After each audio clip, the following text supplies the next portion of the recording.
Welcome. Settle into your bed, dim the lights, and let your body grow heavy and still. There is nothing to solve tonight, nothing to remember, nothing to do at all. Just a story, softly told, to carry you into sleep. Tonight, we travel back, more than 600 years, to a small settlement of farmers clinging to the very edge of the inhabited world, on a vast and frozen island at the northern rim of the sea. This is the Hush Historian. Close your eyes, if you would like. I will take it from here. At the head of a deep grey fjord, where dark mountains gave way to the pale reach of a great glacier, a scattering of turf-walled farms held their quiet ground against the cold, as they had for 400 years, since the first of these people had sailed west into the unknown and decided to stay. In one of those low grass-roofed houses, warm against the outer cold, Bjarni woke before the others did, as he did most mornings. It was the hour when the world still belonged to darkness, when even the sheep had not yet begun to stir in the byre. He lay still a moment, listening to the quiet breathing of his family beside him, to the faint sound of cold water moving somewhere beyond the walls. His tools lay where he had left them, an iron knife with a handle of walrus ivory, worn smooth by his grip, and a coil of tough walrus hide rope. Bjarni was a farmer, as his father had been, and a hunter besides, as every man in the settlement had to be, for this hard land gave nothing easily and demanded that a person take their living from it in every way they could.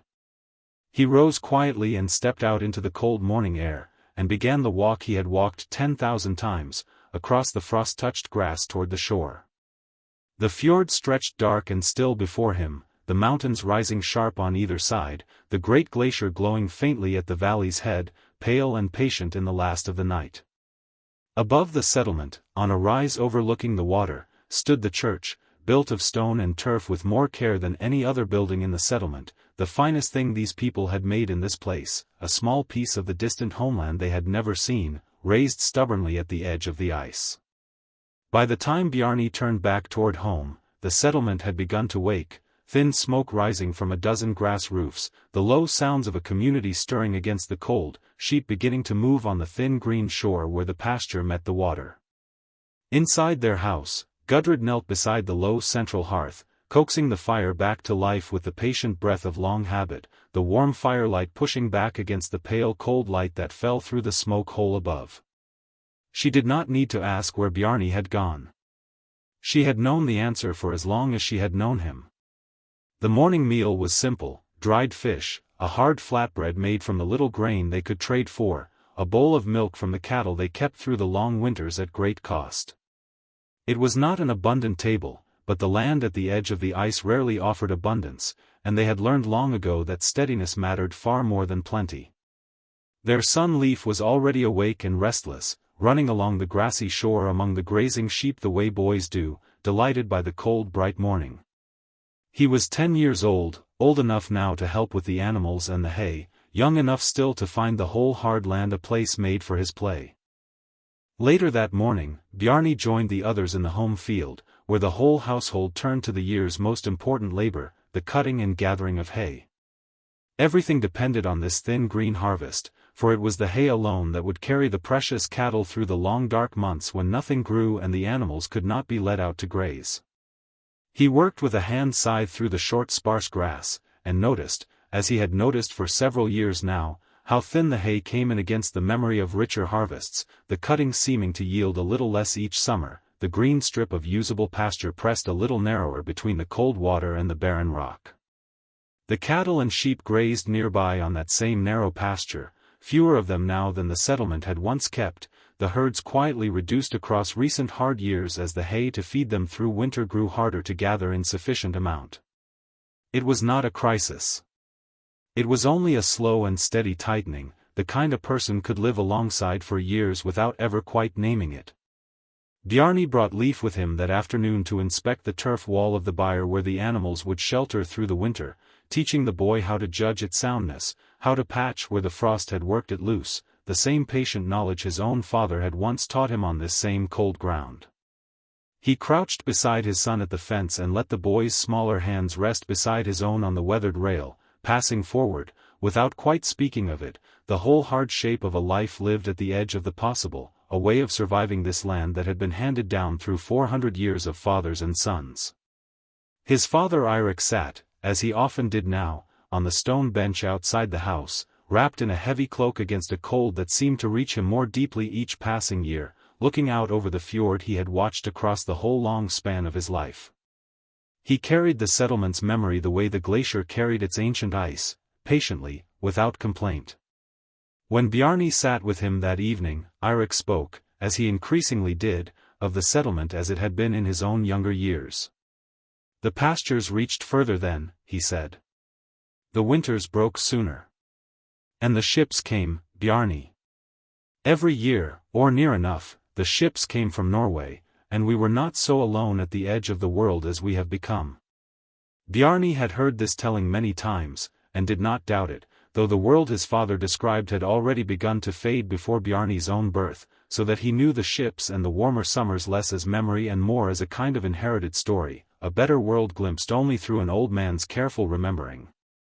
For the ships had grown rare in Bjarni's own lifetime, arriving now only every few years, and sometimes not even that, each one greeted as a wonder, bringing the iron and timber and grain the settlement could not make for itself, and carrying away the one thing this frozen land produced that the distant markets of Europe still valued. On a Sunday, the settlement gathered at the stone church as it always had, the scattered families drawn together from their separate farms for the one shared ritual that still bound them into a single people, standing together in the cold outside its door, counting quietly, as everyone had begun to count, how many fewer they seemed to be than the year before.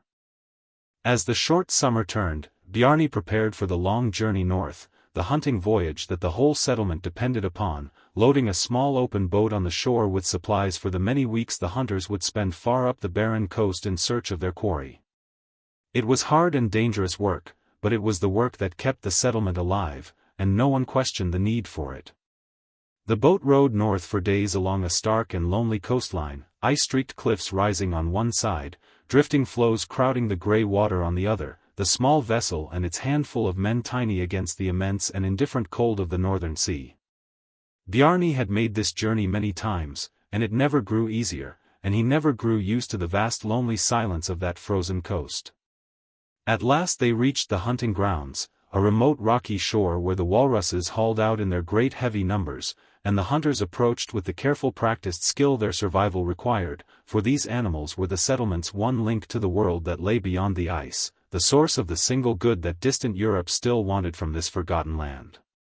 For it was walrus ivory that the settlement lived by, the pale tusks that fetched such value in the markets of Norway and beyond, traded for the iron and timber and grain that no household at the edge of the ice could survive without.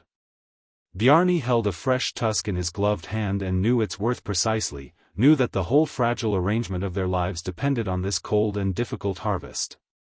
The boat returned down the fjord weeks later, laden low with hides and ivory, the exhausted hunters bringing home the season's catch to a settlement that had waited anxiously for their safe return, the whole community's coming year resting on what the small boat carried in its hold. But the ivory, once brought home, had increasingly nowhere to go. It sat now in the storeroom, stacked and waiting, hides and tusks piling up season after season, because the ships that had once come to carry it away to Europe now came so rarely that the settlement's careful harvest simply accumulated, unsold, a treasure that the world beyond the ice had quietly, without explanation, stopped coming to collect. Autumn arrived early and hard that year, the first frost silvering the thin pastures while the hay was barely gathered, the sheep drawn close against a cold that had come, it seemed to everyone, a little sooner than it should have. The light itself grew colder over the land, and the settlement turned inward toward the long dark months ahead with a quiet unease no one quite spoke aloud.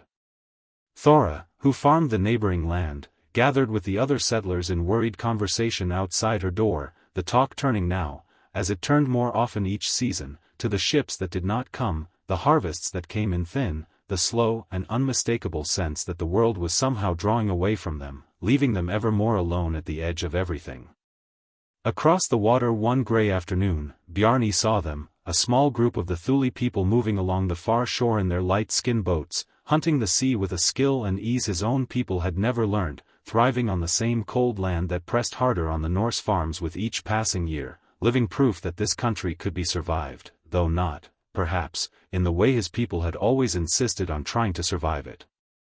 Bjarni stood alone at the fjord's edge that evening, looking out at the empty grey sea toward a Europe he had never seen, and now, he was beginning quietly to understand, might never see anything of it all, and felt the vast cold loneliness of his settlement settle over him the way the coming winter was already settling over the land. Winter came down over the settlement like a lid closing, the days shrinking until the sun barely cleared the mountains before sinking again, the fjord freezing at its edges, the whole world reduced to the small warm circle of the hearth fire and the low turf walls that held the cold at bay. Bjarni's family drew inward with the season, as every household did, settling into the long endurance that winter always demanded of them. The cattle stood in the byre through these months, unable to graze on ground buried and frozen, dependent entirely on the hay that had been gathered through the short summer. Bjarni measured that hay each week with a careful eye, calculating, as he did every winter, whether it would last until the spring thaw released the animals to pasture again. This year the calculation came out tighter than he liked, the thin harvest of the summer now revealing its cost in the slow arithmetic of the dark months. He did not speak of his worry to Leif, who treated the winter as children treat all things, as simply the way the world was, spending the long dark hours by the fire while Gudrid taught him the old stories and Eirik, when his strength allowed, added the details only an old man remembered. But Bjarni carried the arithmetic quietly, the way his father had once carried it, the particular burden of the person responsible for seeing a household through to another spring. The animals grew thinner as the winter deepened, as they always did, but this year they grew thinner faster, and Bjarni found himself making the hard choices every Greenland farmer eventually faced, deciding which of the beasts could be kept alive to breeding season and which would have to be slaughtered early to spare the dwindling hay for the rest. It was ordinary work, in its way, the grim ordinary work of survival at the edge of the possible, but it pressed on him more heavily this year than in years past. Gudrid managed the household through the dark months with the steady competence she brought to everything, stretching the stored food, mending the worn wool, keeping the fire fed and the family fed, and the long empty hours filled with the small tasks that held a household together. She did not complain, and she did not despair, and Bjarni understood, watching her, that her steadiness was as much a part of their survival as any store of hay or dried fish. Eirik felt the cold more sharply than any of them that winter, his old body less able each year to hold its warmth against the dark, and he spent the deepest weeks close to the fire, wrapped in every cloak they could spare, speaking less than he once had, though his eyes still followed the life of the household with the same patient attention. Bjarni made sure his father had the warmest place and the best of what little they had, the old debt of a son toward the man who had taught him everything he knew of surviving this land. Midwinter passed, marked as it always was by the gathering at the church for the great feast of the season, the scattered families making the cold difficult journey across the frozen land to stand together once more in the stone building their ancestors had raised. Bjarni counted the gathered faces, as everyone counted now, and found them fewer than the winter before, a farm or two gone silent, their people dead or departed, the slow subtraction of the settlement continuing even through the dark. The priest spoke the old words that winter as he always had, the familiar rituals carrying the same comfort they had carried for 400 years, binding the dwindling settlement to the vast Christian world that lay somewhere far beyond the ice, a world that most of them would never see and that had, in every practical way, very nearly forgotten they existed at all. Bjarni found comfort in the words regardless, the way a person finds comfort in any old and familiar thing, whatever its power to actually change their circumstances.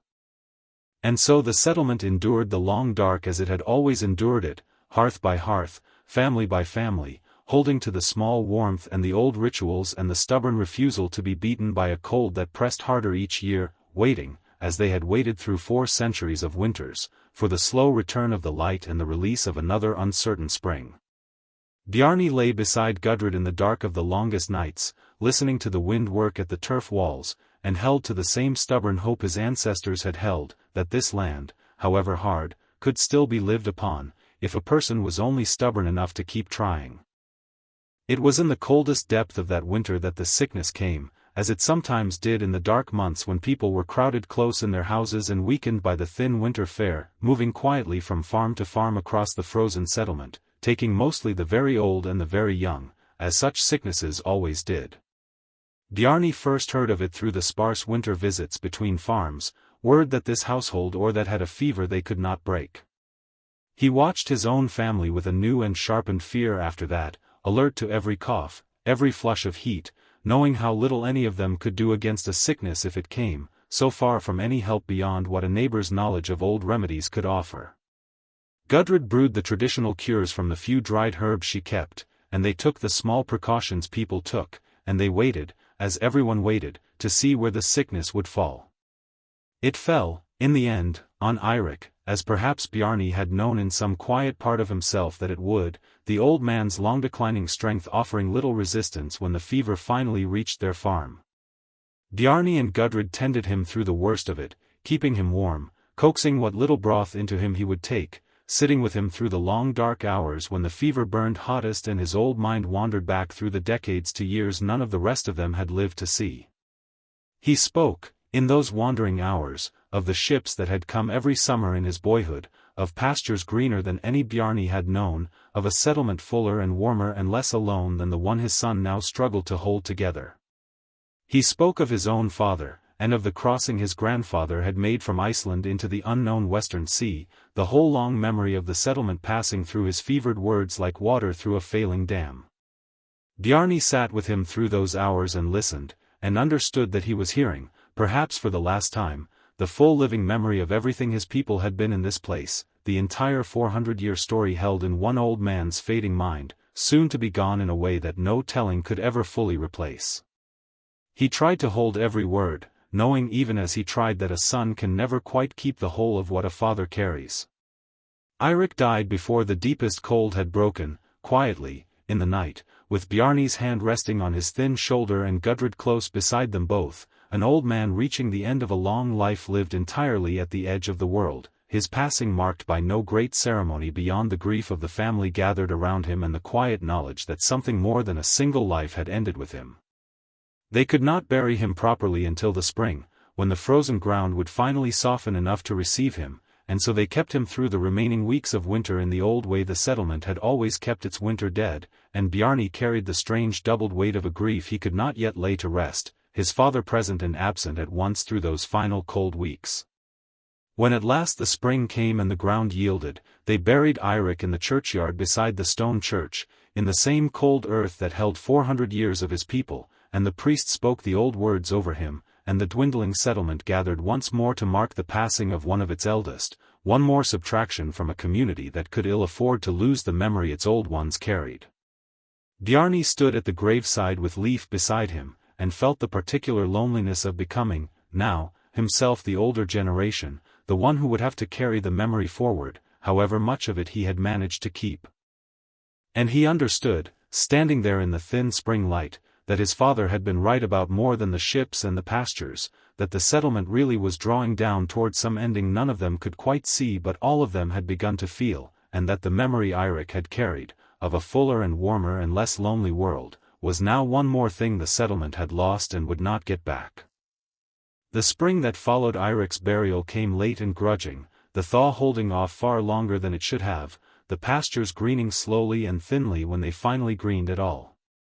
Bjarni released the surviving animals to graze with a relief tempered by how few of them there now were, the winter having taken more of the herd than any winter he could remember, the careful arithmetic of hay and cattle having come out, in the end, on the wrong side of survival for too many of the beasts.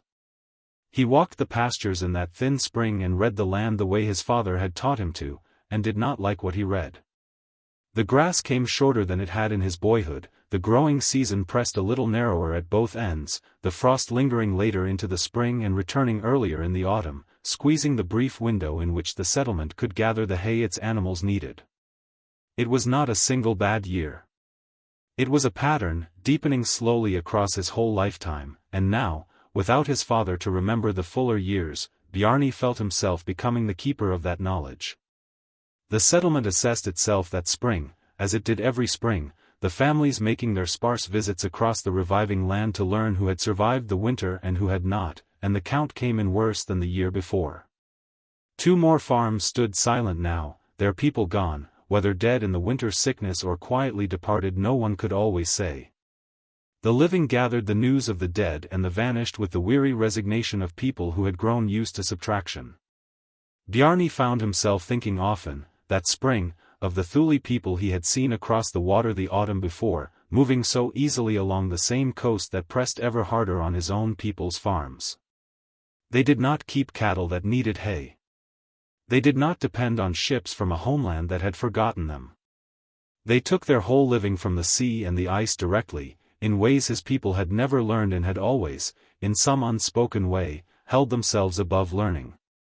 He wondered, in the privacy of his own thoughts, whether that pride had been wisdom or foolishness, whether a people could cling too stubbornly to the ways of a homeland they would never see again, farming cattle on a land that grew colder each year while another people thrived beside them by simply accepting the land for what it actually was. He did not know the answer, and he did not speak the question aloud, for it touched something too deep in what his people believed themselves to be.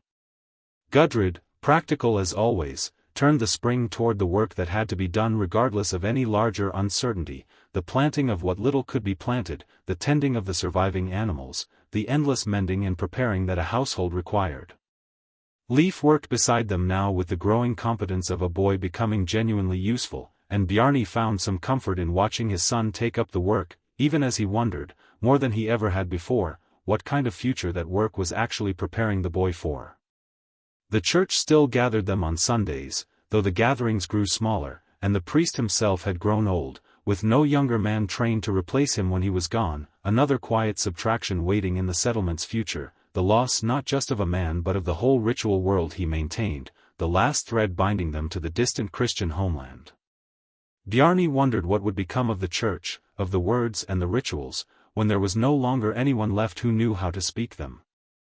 He put such thoughts aside as best he could and gave himself to the ordinary work of the spring, the only real answer he had ever known to uncertainty, the same answer his father had always given, the same answer 400 years of his people had given to the hard questions this land posed them.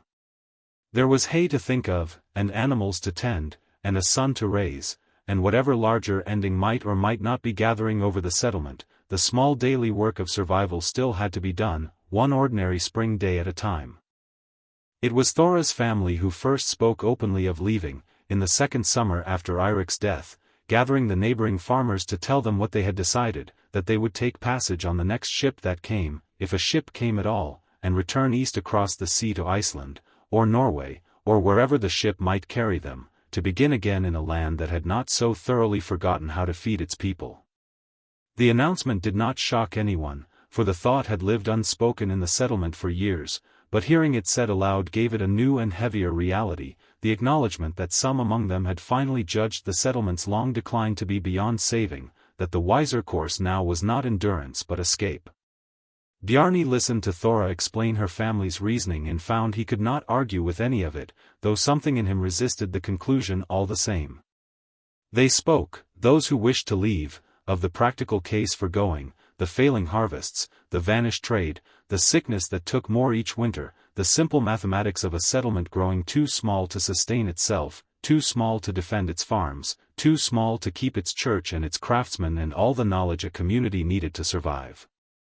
It was, they argued, no betrayal to leave a place that was dying, only a clear-eyed acceptance of what could no longer be denied. Others spoke for staying, as others always did, and their arguments were not of mathematics but of something harder to name, the 400 years their people had held this land, the graves of their ancestors in the churchyard, the simple truth that this frozen fjord was the only home any of them had ever known, and that to leave it would be to become, in some essential way, a people without a place, exiles from an exile. Bjarni felt the pull of both arguments and the peace of neither. He talked it over with Gudrid in the quiet of their house, the two of them weighing a question that would decide the whole remaining shape of their lives and their son's life after them. Gudrid listened to all his uncertainty and offered, in the end, the plain steadiness she always offered. "This is our home," she said simply. "It is hard, and it may be dying, but it is ours, and Leif knows no other. I would rather hold to a hard home than chase an easier one across a sea that has forgotten us." Bjarni found in her words the resolution he had not been able to reach alone. They would stay, then, whatever came, and Bjarni felt, once the decision was made, the particular calm that comes from choosing a hard path clearly rather than being driven down it by default. He did not know if it was the wise choice or the foolish one. He knew only that it was his, made with open eyes, and that a life lived on a chosen path, however hard, was easier to carry than a life spent second-guessing a path taken by drift. When the ship finally came, the first in 3 long years, it brought its usual wonder to the settlement and its usual grief, the joy of contact with the wider world and the sorrow of the departures it enabled, Thora's family and 2 others loading their lives aboard the small vessel and sailing east down the fjord toward a horizon the rest of them would only ever imagine. Bjarni stood on the shore and watched them go, and did not envy them, and did not quite pity them either, only felt the fjord grow lonelier with their leaving. The ship took the settlement's accumulated ivory as well, the storeroom's long-waiting harvest finally carried off toward the markets of Europe, though the captain warned, in his blunt way, that he did not know when he or any ship would return, that the trade was dying, that the wider world's interest in this frozen edge of things had very nearly guttered out entirely. Bjarni heard the warning and understood it for what it was, the near-certain knowledge that the settlement's last thread to the world beyond the ice was fraying now toward its final breaking, and that soon, perhaps very soon, they truly would be alone. The years after Thora's departure moved with a quickening quietness, the settlement's long slow decline seeming to gather a subtle momentum, more farms falling silent each season, more of the scattered community either dying in the hard winters or slipping away on the rare ships that still, very occasionally, found their way to the fjord. Bjarni watched the land empty around him, farm by farm, and held to his own with a stubbornness that felt, more and more, like the settlement's last.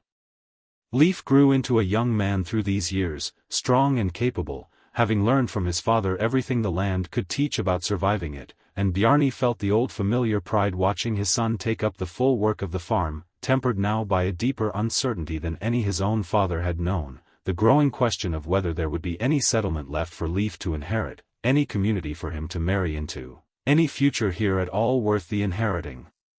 For the settlement had grown so small by now that the ordinary business of life had become difficult in ways it never had before. There were fewer hands for the communal labor of the hay harvest and the walrus hunt. There were fewer families from which the young might find husbands and wives, a quiet crisis for a community that needed its children to continue. There were fewer people, simply, to do all the many things a settlement required, until each remaining family found itself stretched thinner across more of the work of survival. Bjarni and the other remaining farmers gathered more often now, drawn together by their shrinking numbers, sharing labor across farms that had once managed alone, pooling their dwindling resources against the deepening hardship. There was a new closeness in this, a solidarity of the remnant, the people who had chosen to stay, finding in one another a kind of family that reached beyond blood, bound by the shared stubbornness of their refusal to abandon the only home they knew. The walrus hunts continued, though they grew harder to mount with so few men, and the ivory continued to accumulate in the storeroom, for the ships that might have carried it away now came so rarely that the harvest had lost nearly all its purpose, the settlement continuing to hunt from habit and need for the hides more than any real hope of trade. Bjarni made the long northern journey still, each time perhaps the last, out of a sense that to stop would be to admit an ending he was not yet ready to admit. The climate pressed harder with each passing year, the summers shorter, the winters longer and crueler, the thin margin of survival narrowing until each year's outcome hung genuinely in doubt, the settlement living now truly at the very edge of what the land could support. Bjarni read the deepening cold in every failed hay harvest, every animal lost to a winter that came too soon, and understood that the pattern his father had described was reaching, in his own lifetime, some kind of final extreme. And yet the settlement endured, farm by stubborn farm, the remnant holding to their land and their church and their old ways with a persistence that Bjarni found, when he considered it, both magnificent and perhaps a little mad, a people clinging to a homeland's memory on a land that grew less able to sustain that memory with every passing season. He did not know whether their endurance was courage or folly, whether history would remember them as heroes or fools, and he found, in the end, that he did not much care, that a person did what they could with the life and the land they were given, and let the judgment fall as it would. He thought sometimes of the Thule people, still thriving across the water, and of the choice his people had made 400 years ago and never unmade, to be farmers of cattle at the edge of the ice rather than hunters of the sea, and understood that this single ancient choice, made in a warmer age, had shaped everything that now unfolded, a people's whole identity bound to a way of life the land itself was slowly refusing to allow. But it was too late, far too late, to become a different people now, and so they remained what they had always been, farmers at the edge of the world, holding on. It was in the autumn of a year late in Bjarni's life that the settlement gathered for a wedding at the great stone church of Hvalsey, the finest church in all the settlement, and the gathering became, though none of them fully knew it at the time, the last great coming together the settlement would ever manage, a final assembly of a dwindling people around one of the few joyful occasions their hard circumstances still allowed. A young man and a young woman of two of the remaining families were to be married, and the whole settlement came. They came from every farm still holding on, crossing the cold autumn land to gather at Hvalsey, and Bjarni came with Gudrid and Leif, now himself a grown man, and looked around at the assembled faces with a complicated feeling he could not quite name, joy at the gathering and grief at how small it had become, gladness at a marriage that spoke of some continued future and sorrow at how uncertain that future truly was. The church at Hvalsey stood as it had stood for generations, its stone walls solid and enduring, built by ancestors who had believed their settlement permanent, who had raised this fine building as an act of faith in a future they assumed would stretch on indefinitely. Now their descendants gathered within those same walls, fewer by far than the builders had imagined, marking a wedding in a settlement that both hoped and doubted it would see many more. The ceremony itself carried all the old weight and beauty, the priest, older now than ever, speaking the words his predecessors had spoken for 4 centuries, the young couple joined before the gathered community in the same ritual that had joined their ancestors, the whole long continuity of the settlement's life briefly present and affirmed in the cold stone church. Bjarni watched, and felt the tears come, and was not ashamed of them, for they were tears of a complicated grief that had no simple name. Afterward the settlement feasted together as best its diminished resources allowed, the families pooling what they had to mark the occasion properly, and for a few hours the long decline seemed to lift, the gathered people finding in one another's company the old warmth of a true community, the loneliness of their scattered farms briefly dissolved in the shared joy of a wedding. Bjarni sat with Gudrid among his neighbors and let himself, for those few hours, simply be glad.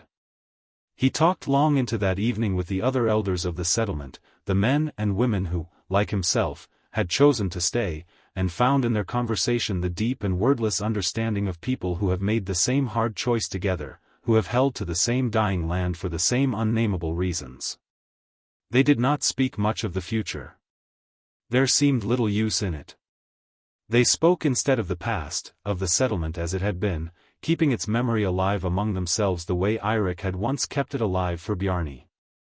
The young married couple stood at the center of the celebration, full of the hope that the young always carry regardless of their circumstances, and Bjarni watched them with a tenderness edged in fear, wondering what kind of life awaited them in a settlement so near. He could not help but feel, to its ending, whether they would raise children here, whether those children would have any settlement left to inherit, whether this wedding marked a true continuation or only a brave and beautiful gesture against an ending already underway. When the feast at last wound down and the families began the cold journey back to their scattered farms, Bjarni lingered a moment outside the stone church, looking back at it standing solid against the darkening autumn sky, and felt, without quite knowing why, that he was looking at something he should try to remember, some last high moment of his people's long life in this place.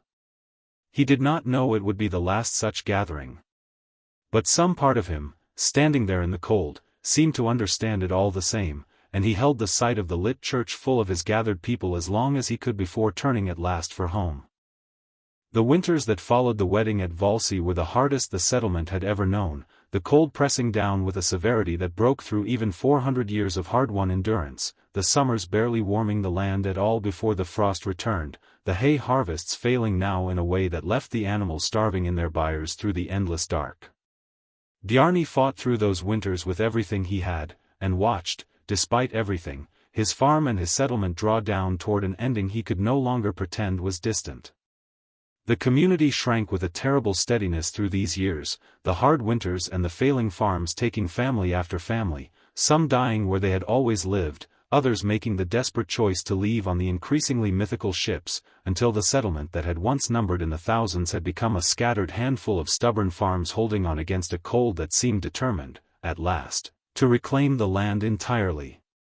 Bjarni buried more of his neighbors in those years than he could easily bear, the churchyard filling while the living settlement emptied, the priest speaking the old words over grave after grave until the priest himself grew too frail to continue, and then died, and there was no one trained to replace him, and the church fell silent, its rituals ending not with any decision but simply with the death of the last man who knew how to perform them. Bjarni felt that silence as one of the deepest losses of all, the ending of the 400-year thread that had bound his people to the wider world of their faith. Leif married, in those years, one of the last young women of the settlement, and Bjarni felt a fierce and desperate joy at the match, at the possibility, however faint, that his own line might continue even as the settlement failed around it. A grandchild came, and Bjarni held the infant with a tenderness sharpened by fear, this new small life arriving into a settlement so diminished that its future seemed almost impossible to imagine, and yet arriving all the same, stubborn proof that life continued to insist on itself even at the very edge of ending. Gudrid aged beside him through these years, the two of them grown old together on their stubborn farm, holding to one another and to their land and to their son and grandchild with the deep quiet love of a long life shared, finding in each other the steadiness that the failing world around them could no longer provide.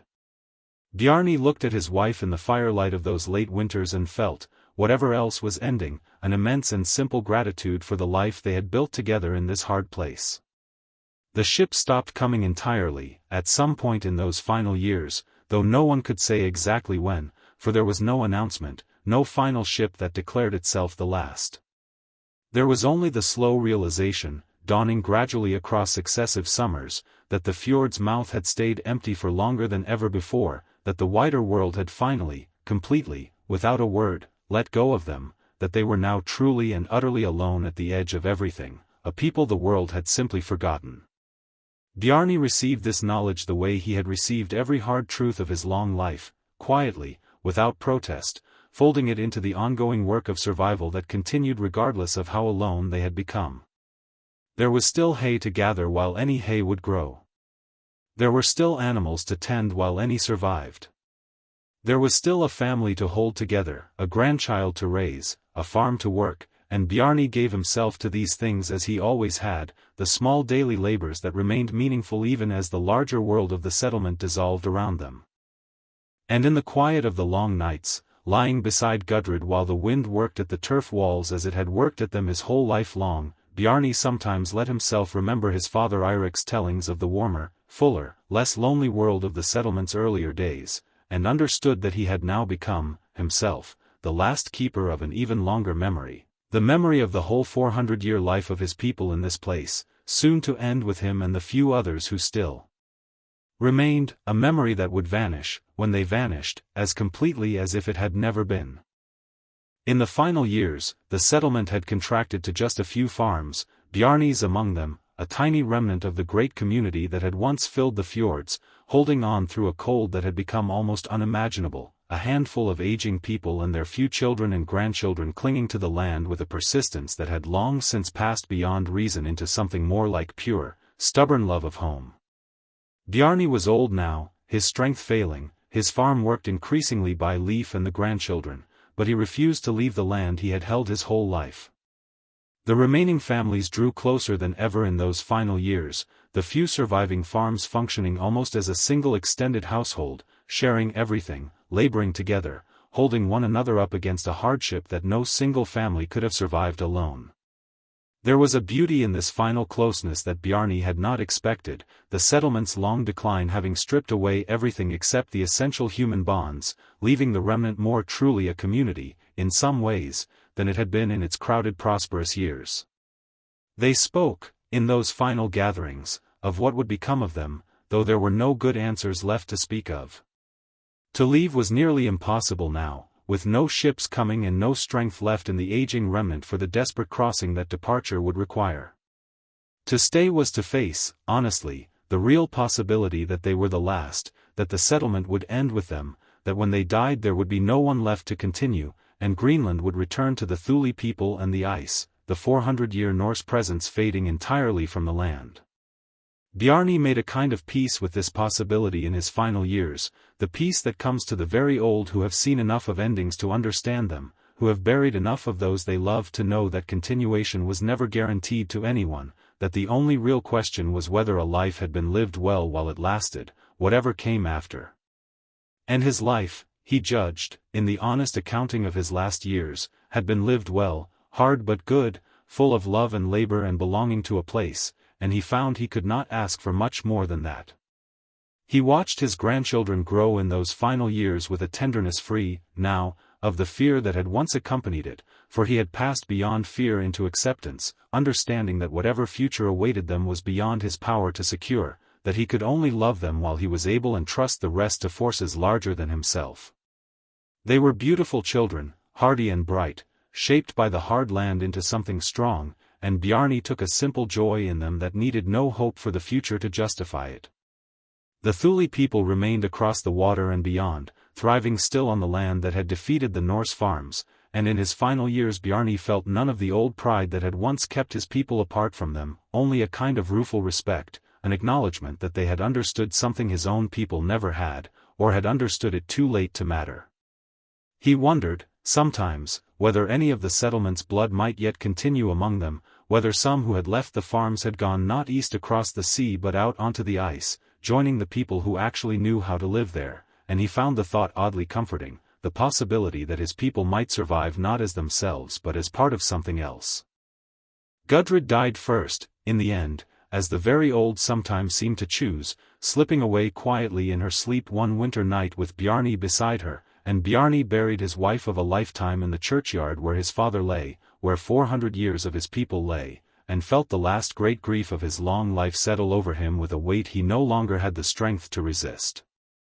He was very old now, and very tired, and with Gudrid gone he felt his own ending drawing near, and he did not fear it, only waited for it, the way he had waited through so many long dark winters for the return of a light he had always trusted would come.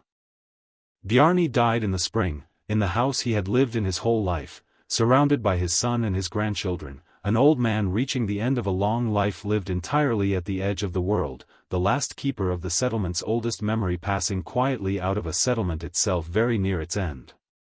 They buried him beside Gudrid and beside Eirik, in the crowded churchyard of a nearly empty settlement, and the old words were no longer there to be spoken over him, for the last who knew them were gone, and so his family simply stood together at his grave in silence, and remembered him as best they could, and let that be enough. What became of Leif and the grandchildren, and of the last few farms of the settlement, no one living can say with certainty, for they left no record, and no ship came to carry their story back to the world that had forgotten them. Perhaps they died where they had always lived, the last of them, holding to the land to the very end. Perhaps they finally left, out onto the ice or across the sea, dissolving into other peoples and other places.